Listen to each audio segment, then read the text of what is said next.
Efesus 2. Semuanya adalah kasih karunia.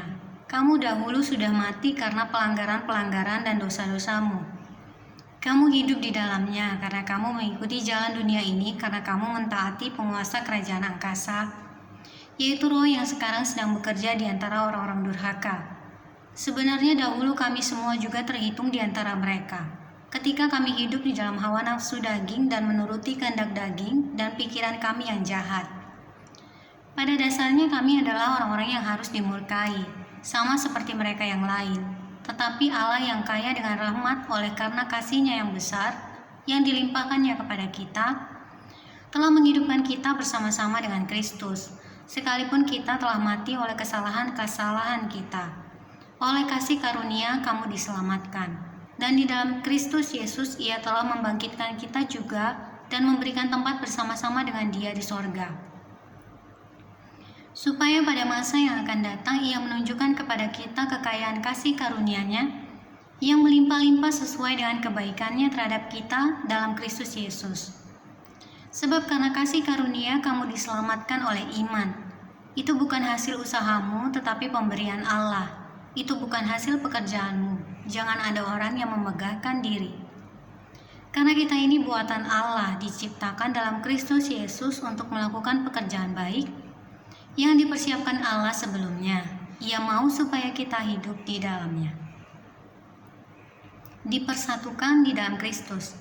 Karena itu ingatlah bahwa dahulu kamu sebagai orang-orang bukan Yahudi menurut daging yang disebut orang-orang tak bersunat oleh mereka yang menamakan dirinya sunat, yaitu sunat lahiriah yang dikerjakan oleh tangan manusia.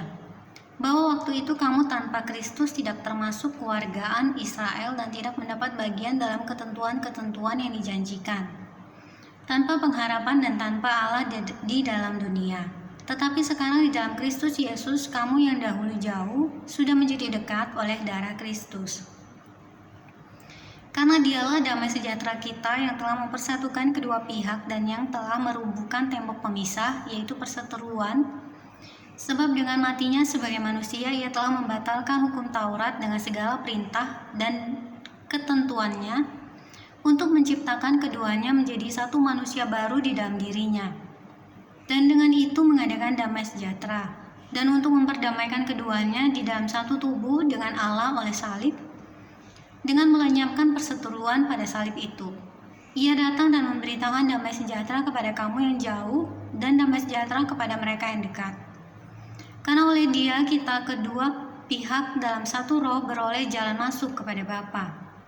Demikianlah kamu bukan lagi orang asing dan pendatang, melainkan kawan sewarga dari orang-orang kudus dan anggota-anggota keluarga Allah, yang dibangun di atas dasar para rasul dan para nabi dengan Kristus Yesus sebagai batu penjuru. Di dalam Dia tumbuh seluruh bangunan rapi tersusun menjadi bait Allah yang kudus di dalam Tuhan. Di dalam Dia kamu juga turut dibangunkan menjadi tempat kediaman Allah di dalam Roh.